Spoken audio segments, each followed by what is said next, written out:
Chad.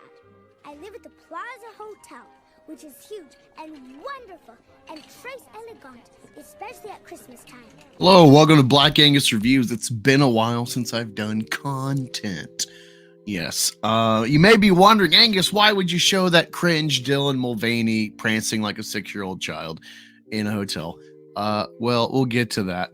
Because I am the Meth Gator creator, it's in the works, need funding.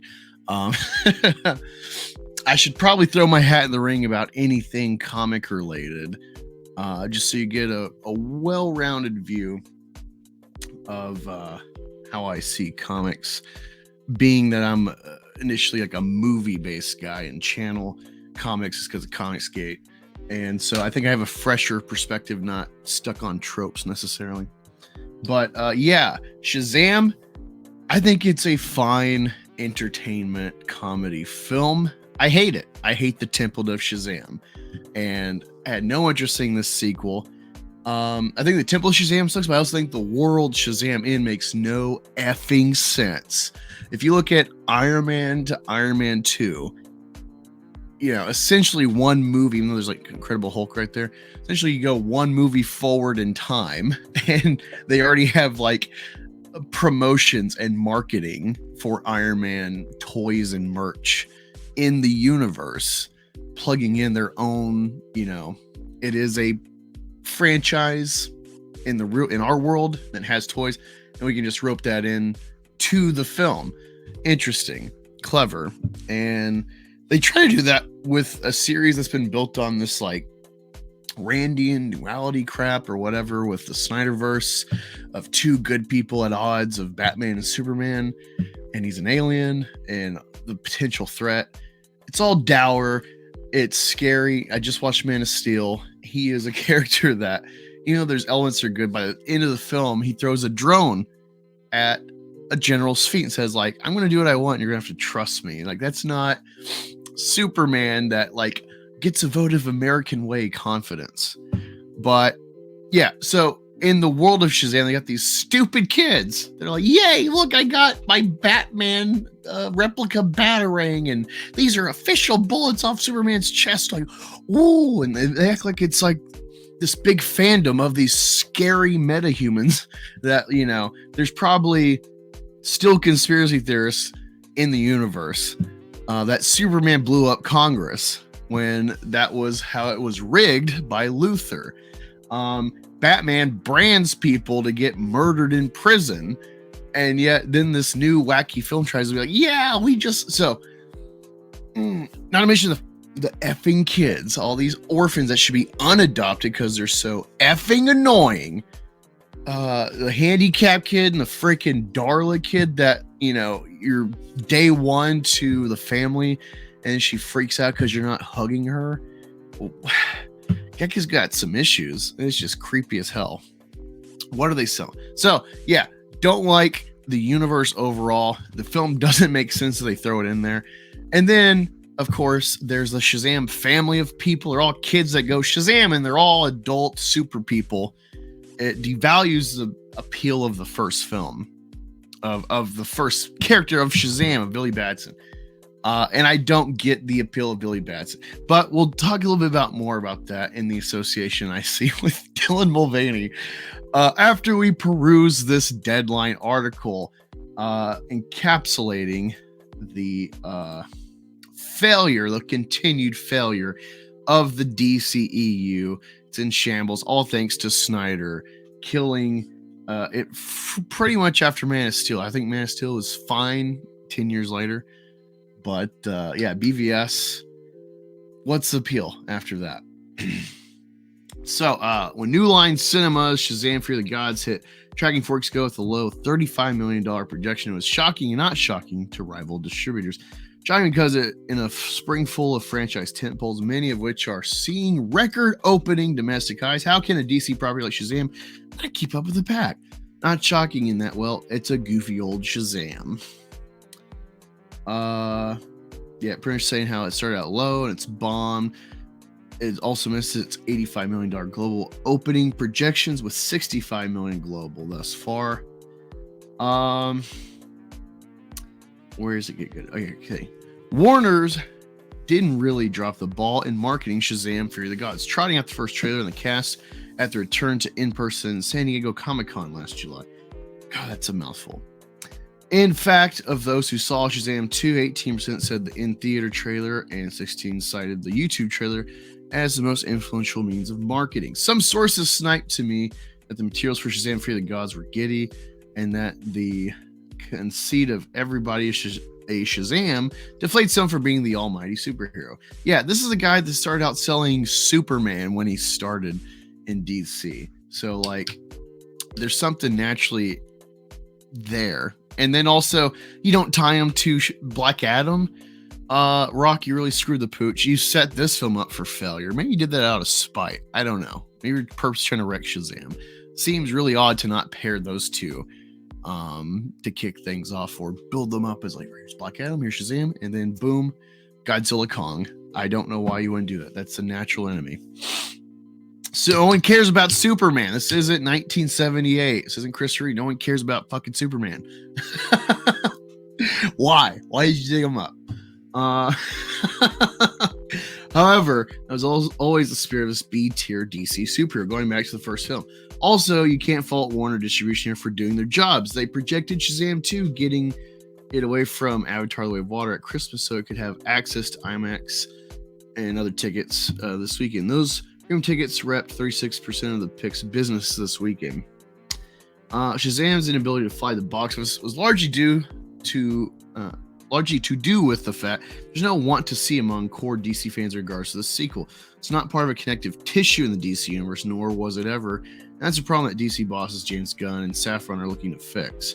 They've been very public about laying out the new multiverse, and it was never made certain that Shazam would be a definite part of their Chapter 1 gods and monsters. The exclusion of Shazam has taken away from the sheen from what should be a standalone crowd-pleasing movie. Again, not a must-see.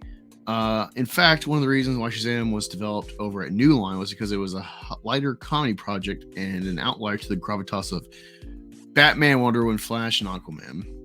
While Gunn and Safran didn't want to simply toss away the character, they have to make it clear to Deadline at the sequel screener that if there's a threequel, it all comes down to what the people want. In wrangling the entire DC universe under one newly revised umbrella, something which Gunn and Safran are confident the previously Walter Motta designed The Flash can do on June 16th, Gunn exclaimed at the DC press day back in January that, as everyone here probably knows, the history of DC is pretty messed up. It was effed up. Gunn expounded that day, there's the Arrowverse, there was the DCEU, which split and became the Joss Whedon Justice League at one point, became the Snyderverse at the other point, and there's Superman and Lois. 3 is the Reeves verse. There's all these different things. Even us, we came in and did Suicide Squad. That became Peacemaker, and all of a sudden Batmite is a real guy. Yeah, that's another thing. This whole DC, you say what you want about Marvel and Formula, and they're running too much, too fast, all at once. They're doing what the 10-year MCU plan, 11-year MCU plan is now repeating the amount in less than half the time. Overkill, definitely. They think they're milking the cash cow dry. They're doing the Disney thing. But it's still fairly well connected, even with contradictions, or it seems they're not communicating to each other anymore. Different projects, there's no real oversight. It's too big. At least it still is all in one world. DC is like, all right, here's the Batman. He's awesome, but he's not with, people are wondering, well, when's he going to come in and when's Pattinson going to fight Aquaman or whatever? Stupid crap. The audience is stupid. You got to go into this stuff. Say what you want about Marvel and simplifying everything down. Normie audiences that are making most of the money are stupid. They're stupid. Keep it simple. And quit diverging in all these different directions that are not cohesive. So that's annoying. Just as someone that wants, I don't like DC overall, but I want them to be competitive to keep Marvel honest and straight, making good stuff. But yeah, why do I hate Shazam? I think the concept's stupid. He's just another Superman. We just watched Man of Steel, and we're watching like 40 minutes of, oh no, two kryptonites are punching each other. Kryptonians, sorry. What does that do? Or is anyone hurting from that? No, all the people that they're smashing through, like the boys, they're the ones hurting all the bystanders. Superman and Zod, like there's nothing there. Superman and Shazam or Black Adam, these characters are just too overpowered. It's not interesting. Even Thor gets like effed up. He gets captured. And he's a god, you know? So like there's a level of balance there storytelling wise where it's like he can be in peril. Loki gets his neck snapped. So like these gods are not invincible. That I think is a big factor. But also Dylan Mulvaney, why have that clip with us? I think there's something weird about the adult sphere of comics fandom pretending they love this power fantasy. What is the power fantasy? The power fantasy of Shazam is I'm a 12-year-old boy, but then I say Shazam and these wizards, they gave me powers that when I say it, boom, I'm like a 35, 40-year-old Superman.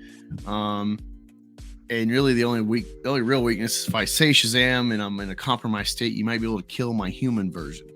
But don't worry, I got a whole family of Shazam people or a fucking rainbow. What? Now you got like 6 Supermen, but your kids, you know, and then if you get older, it's not interesting because then it's like, well, I'm like a 22-year-old in college. And then I say Shazam and I went from younger adult to older looking adult that's like ideal Greco-Roman body. And it gets weird. So doesn't have a longevity like Spider-Man. Of course, he's like a kid or a young adult, but you can tell an old man Spider-Man story, an old Wolverine story. You can do so much range with you're not limiting them to the age.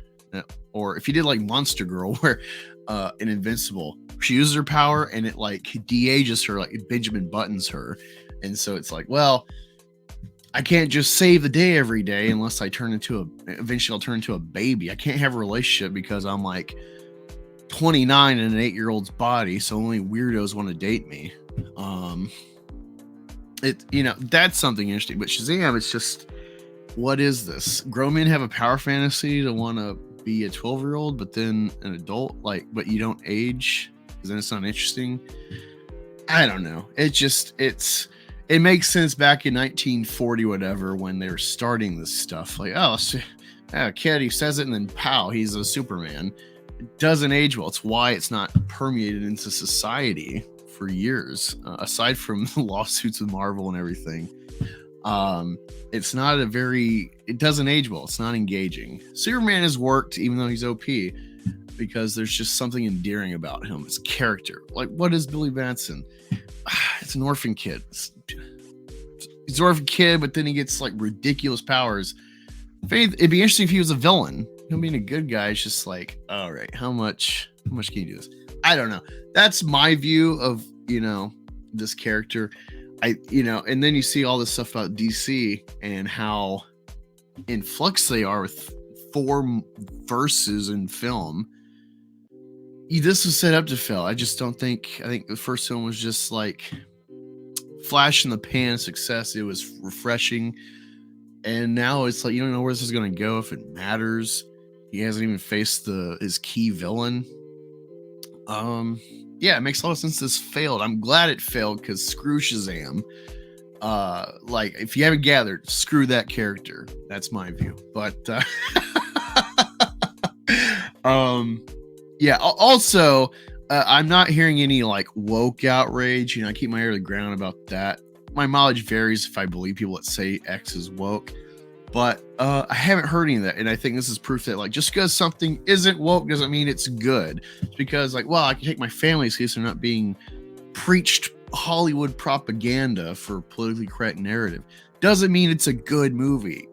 This is like Top Gun in a way. Should not have succeeded like it did. It largely is because it's not woke. So I'm glad to see that normalcy has reigned again, and letting this misshapen mess flounder. So good stuff.